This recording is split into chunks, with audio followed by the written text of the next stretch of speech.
जी, timing का ज़रा थोड़ा हिसाब किताब उलट-पुलट हुआ है और ज़ाहिर है कि पाकिस्तान इंडिया में कुछ और टाइम है। यहाँ पे अमेरिका से अभी मैं जा रहा हूँ वेस्ट इंडीज़, बारबाडोस, तो रास्ते में एयरपोर्ट पे एक्चुअली बैठा हुआ हूँ। एक कॉफ़ी शॉप है यहाँ पे, चूँकि 2-3 घंटे का इंतज़ार था, तो मैंने कहा आपसे ज़रा गुफ्तगू हो जाए। और मैच तो खैर अभी हैं, जाके सारी कवरेज करेंगे।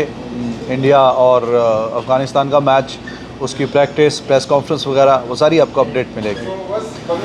लेकिन देखें कि अभी स्टेटमेंट जो आया है सहवाग का कि अगर बाबर आजम कप्तान नहीं होगा पाकिस्तान का तो शायद के टीम में उसकी जगह भी नहीं होगी। तो देखिए, पिछले दिनों मैंने भी कहा कि सारे जितने के जितने हैं सारे की छुट्टी करा दो और नए के नए ले आओ। इन्होंने कुछ नहीं किया। World cup after world cup after world cup, Asia cup के भी तो कुछ परफॉर्मेंस इनकी है नहीं उस तरह की। बाबर आजम भी उसी कैटेगरी में आता है, बिल्कुल सही है, परफॉर्मेंस कोई नहीं है। जैसी बड़ा टूर्नामेंट आता है, बड़ी टीम आती है तो बिल्कुल फ्लैट सा काम हो जाता है। बाकी आयरलैंड के ख़िलाफ़ उस दिन चलो जी एंड तक नॉट आउट रहे, इंडिया के ख़िलाफ़ क्यों नहीं रहे? इंडिया के ख़िलाफ़ रन बॉल पे 35-40 गेंदों पे 35-40 करने थे ना। तो बात किसी हद तक ठीक भी है, लेकिन सहवाग की बजाय मुझे माइकल वॉन की जो बात है उसमें ज़्यादा दम नज़र आ रहा है। माइकल वॉन की जो बात थी कि अगर पाकिस्तान का बिल्कुल बेहतरीन बैट्समैन हो Babar Azam, but when we talk about other top teams, 2-3 के नाम लिए हैं उसने, ऑस्ट्रेलिया का, इंग्लैंड का, इंडिया का, इवन वेस्ट इंडीज़, कि इसमें फिर बाबर आजम जो हैं वो as a player, as a batsman उनकी जगह नहीं बनेंगी। तो ये ज़्यादा बेहतर मुझे स्टेटमेंट नज़र आ रही है। और जहाँ तक सहवाग की बात है, उन्होंने जो बात की है कि अगर कप्तान बाबर आजम नहीं रहेगा तो पाकिस्तान की टीम में भी नहीं रहेगा, तो ऐसा मुझे नहीं लगता कि ऐसा है। क्योंकि मोर और लेस अगर आप देखें, बाकी कौन से पाकिस्तान की टीम में कोई इतनी ज़्यादा कोई ख़ास बेंच स्ट्रेंथ है। अगर ऑस्ट्रेलिया स्मिथ को छोड़ के आया, ऑस्ट्रेलिया उसको नहीं लेके आया, तो उनकी टीम में आप बेंच स्ट्रेंथ देखें, स्टॉइनिस है, मिच मार्श जो उनका कप्तान है, टिम डेविड है, मैथ्यू वेड वगैरह, सारे मतलब एक से बढ़ के एक।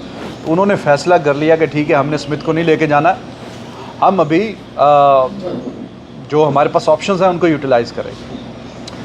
रूट ने तो 2016 में ही उसको, इंग्लैंड ने तो कहा था कि जी ठीक है, टाटा बाय बाय, आप अभी टेस्ट खेलें, वनडे खेलें, because they had the point which I am making, other teams they have more options. Root की बात की मैंने, 2016 के बाद उसको नहीं लिया उन्होंने क्योंकि ऑप्शंस अच्छे थे। रॉय खेलता था, फिर एलेक्स था, एलेक्स हेल्स। अब उनके बाद अगर हम बात करें तो बाकी भी अभी फिल साल्ट वगैरह, एक माइंडसेट सा बन गया, एक के बाद एक, उसी माइंडसेट के प्लेयर्स जो है आते जा रहे हैं। विलियमसन की अगर बात करें, हाँ टीम में उसका वैसे तो बाबर आजम से ज़रा हल्का स्ट्राइक रेट है, मतलब 125 से नीचे है, बाबर का 130 के करीब है, लेकिन उसकी टीम में भी पावर हिटर हैं, इसलिए चलो वो भी हिसाब किताब उनका चल रहा है कि एक ऐसा बैट्समैन आप जो है वो बर्दाश्त कर सकते हैं, वो शायद टीम की ज़रूरत भी है। लेकिन अगर एक से ज़्यादा हो तो फिर तो गड़बड़ हो जाएगी, फिर हिसाब किताब तो ख़राब हो जाएगा, है कि नहीं? अगर उन्होंने भी गुप्टिल जैसे बैट्समैन को बाहर निकाला है तो ऑप्शन उसका फिन एलन का था उनके पास, तो फिर जाके उन्होंने बाहर निकाला है जनाब गुप्टिल को। जी गुप्टिल जी, आप अभी बहुत अच्छी आपने क्रिकेट खेली है, पाकिस्तान के लिए बहुत सर्व किया है, सॉरी न्यूजीलैंड के लिए बहुत सर्व किया है, तो अभी आप ज़रा थोड़ी छुट्टी करें, ज़रा थोड़े रिलैक्स हो जाएं, अब हम फिन एलन को चांस देंगे। तो उनकी टीम में भी बेहतरीन किस्म के पावर हिटर, ऑलराउंडर्स एक से बढ़ के एक हैं, तो वो टीम भी एक विलियमसन को बर्दाश्त कर सकती है। और अभी उस पर भी डिबेट हो रही है कि आप विलियमसन खुद फैसला करेंगे उन्होंने क्या करना है क्या नहीं करना, या अगले वर्ल्ड कप में क्या कहानी होगी, क्योंकि अनाउंसमेंट वगैरह हो गई है ना। मेरा जहाज़ ही निकल जाए तो मैं थे वीडियो ही बनाता रह जाऊँ। तो पाकिस्तान की जहाँ तक बात है, फैबुलस फोर में देखें 4 ही तो प्लेयर थे ना, विराट कोहली इंडिया से, विलियमसन, फिर इंग्लैंड का रूट और स्मिथ ऑस्ट्रेलिया का। तो विराट कोहली इन सब में से ख़ास इसलिए है कि तीनों फॉर्मेट में उसकी जगह में टीम पे कोई क्वेश्चन नहीं उठा सकता। बाकी विलियमसन पे अभी क्वेश्चन हो रहे हैं, कोई बहुत अच्छा देखें, अगर आप आईपीएल के 1-2 मैच मिल रहे हैं, बाकी सारे बेंच पे बैठ रहे हैं, तो इसका मतलब है कि T20 क्रिकेट वाला कोई बहुत स्पेशल प्लेयर नहीं है, वरना स्पेशल प्लेयर तो इतना बेंच पे नहीं बैठता ना। और स्मिथ को तो आईपीएल में नहीं लिया, फिर अभी वो वर्ल्ड कप में भी वो नहीं लेके आए। रूट की भी यही कहानी है, एक आधा मैच।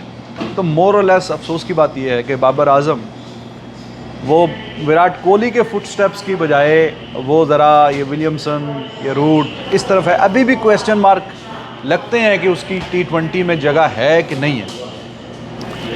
इतने साल हो गए हैं, अब ये क्वेश्चन उठना नहीं चाहिए कि हाँ जी T20 में बाबर आजम को खिलाना है कि नहीं खिलाना। ऑटोमेटिक एक चॉइस होनी चाहिए। बट अनफॉर्चुनेटली क्योंकि बड़ी टीम्स के खिलाफ बल्ला नहीं बोलता, बल्ला खामोश रहता है, रन्स नहीं उगलते, तो फिर क्वेश्चंस उठते हैं। अब स्पेसिफिकली जो स्टेटमेंट है वरिंदर सहवाग की, अगर उसी पे बात की जाए तो पाकिस्तान के हवाले से ये बात शायद के फिट नहीं बैठती।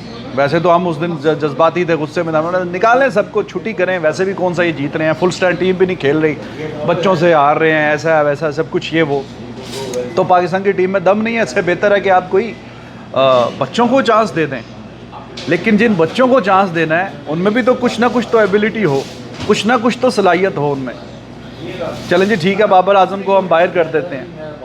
तो जिन्होंने रिप्लेस करना है, साइम अयूब, कितने मैच हो गए? बाबर आजम और रिजवान की जोड़ी को तोड़ के साइम अयूब को लेके आए थे कि उसका स्ट्राइक रेट बेहतर होगा, वो स्ट्राइक रेट अच्छा खेलेगा, अच्छे से खेलेगा। ये दोनों 128, 130, 29 के स्ट्राइक रेट में फंसे हुए हैं, दुनिया कहाँ चली गई है। तो उसको जो लेके आए हैं उसको या तो अब उन्हें वर्ल्ड कप में चांस मिला, इंग्लैंड में चांस मिला, घर में चांस मिला, न्यूजीलैंड में चांस मिला। इतने 20, 22, 25 मैच हो गए, 15 की एवरेज है, और स्ट्राइक रेट भी 122-25 का ही है, यानी स्ट्राइक रेट भी कम, एवरेज भी कम। फिर जिन्होंने रिप्लेस करना है उसमें आज़म खान की बात करें, डोमेस्टिक में छक्के इधर उधर ये वो सब कुछ। लेकिन जैसे ये ग्रीन शर्ट पहनते हैं पाकिस्तान की तो परफॉर्मेंस बिल्कुल ज़ीरो हो जाती है। उस्मान खान को जो चांस दिया है तो ऐसा लग रहा है कि वो बेचारे के बस की बात ही नहीं है। PSL में फ्लैट पिचों पे पिंडी शिंडी में चौके छक्के मार मूर के चलो 100 कर लिया, लेकिन इंटरनेशनल में ऐसा लग रहा है कि भाई ये बिल्कुल ही एक अनाड़ी सा कोई प्लेयर आ गया जिसको पता ही नहीं है कैसे खेलना है। ना कोई एक आधी कोई हल्की सी कोई इनिंग, इंग्लैंड में जब टीम फंसी हुई थी, थोड़ी सी एक अच्छी सी कोई 30-35 रन की एक इनिंग खेली, बाकी कुछ भी नहीं। भाई जिस टीम का फिनिशर का स्ट्राइक रेट 130 का है, फिनिशर मतलब इफ्तिखार चच्चा जान, आजकल जो नया ज़माना चल रहा है ना, 160, 170, 150 तो बहुत यानी कि समझे मामूली सा स्ट्राइक रेट है। When you are batting at number 6 specially, number 5-6 वाले भी 130 के स्ट्राइक रेट से इफ्तिखार चच्चा भी खेलता है। तो उसी स्ट्राइक रेट से तो फिर इन सब में तो मैंने उस दिन भी बोला कि बाबर आजम अंधों में काने राजे वाली बात है, किंग शुंग तो कोई नहीं है। मैं इस तरह की परफॉर्मेंस पे काफ़ी क्वेश्चन उठते हैं। अगर कोई 4000 रन बता रहा है T20 के, तो देखना पड़ेगा किन टीमों के ख़िलाफ़ हैं और उसकी क्या स्ट्रेंथ थी उन टीम्स की, क्योंकि ये तो माशाल्लाह सुभान अल्लाह कोई सीरीज़ भी नहीं छोड़ते, चाहे वो किसी भी A team, B team, C team और कोई एसोसिएट टीम्स के ख़िलाफ़ भी हो, टेस्ट प्लेइंग नेशन के ख़िलाफ़ भी ना हो, तो ये कोई नहीं छोड़ते, सारे मैच खेलते हैं। तो रन्स बन जाते हैं 4-4 हज़ार, 3-3 हज़ार, लेकिन जहाँ पे मैटर करता है वहाँ पे रन्स नहीं बनते। तो बाबर आजम अगर कप्तान नहीं होगा तो इस टीम में उसकी जगह नहीं बनती। ये मेरा ख्याल है कि कप्तान वो रहे या ना रहे, टीम में वो एट द मोमेंट रहेगा, क्योंकि बाकी आपके पास बेंच स्ट्रेंथ नहीं है। आपके पास गुप्टिल को बिठाया, फिनैलन नहीं है आपके पास, रूट को बिठाया तो आपके पास रॉय या पेयरस्टो टाइप के प्लेयर नहीं है कि आप बिठाएंगे। तो बाबर को भी वैसे तो इनको थोड़ी देर बिठाना चाहिए बाहर, लेकिन बेंच स्ट्रेंथ कोई नहीं है। इसलिए मेरा ख्याल है कि खेलता तो रहेगा जब तक कोई और अच्छी कोई सॉलिड किस्म की कोई, और जो बाहर बैठे हैं हमें शहजाद वगैरह जो क्रिटिसाइज़ कर रहे हैं, 60 मैच हैं और इन्होंने क्या परफॉर्मेंस दिखाई है। 60 मैचों में इनके 112-15 के स्ट्राइक रेट से ये 60 मैच खेल गए हैं। तो जो बाहर बैठे क्रिटिसाइज़ कर रहे हैं उन्होंने भी कुछ नहीं किया था, जो टीम में अभी हैं वो भी ऐसे ही चल रहा है। फ़खर जमान की बड़ी बात होती है, उसका भी स्ट्राइक रेट 130-31 का ही है। तो जो बाहर बैठे हैं उन्होंने भी कोई ख़ास परफॉर्मेंस नहीं किया, जो खेल के जा चुके हुए हैं, और जो नए आ रहे हैं या टीम के अंदर हैं वो भी परफॉर्म नहीं कर रहे, और जो नए आ रहे हैं वो भी हाल आपके सामने है। तो बाबर आजम शायद कि जो माइकल वॉन की स्टेटमेंट है उससे मैं एग्री करता हूँ। Australia, England, India, West Indies, जो 3-4 टीमों के नाम लिए हैं उसमें तो शायद बाबर आजम की जगह ना बने, लेकिन पाकिस्तान में कोई बहुत तुर्रम खान है नहीं, बेंच स्ट्रेंथ है कोई नहीं, तो अंधों में काने और राजे वाली बात है। तो ये काम चलता रहेगा, तो वो फ़िलहाल तो खेलता रहेगा जब तक कि हमें कोई और अच्छे कोई बैट्समैन नहीं मिलते T20 के मॉडर्न डे क्रिकेट वाले, जो कि बाबर आजम खुद कहते हैं जी मॉडर्न डे क्रिकेट खेलनी चाहिए, तो वो नहीं है फ़िलहाल। तो चलें फिर अभी आपसे इजाज़त लेते हैं, फिर मुलाकात होगी आपसे फिर बारबेडोस पहुँच के। Take care, bye bye. आपका क्या ख्याल है कमेंट सेक्शन में आप ज़रूर लिखिएगा।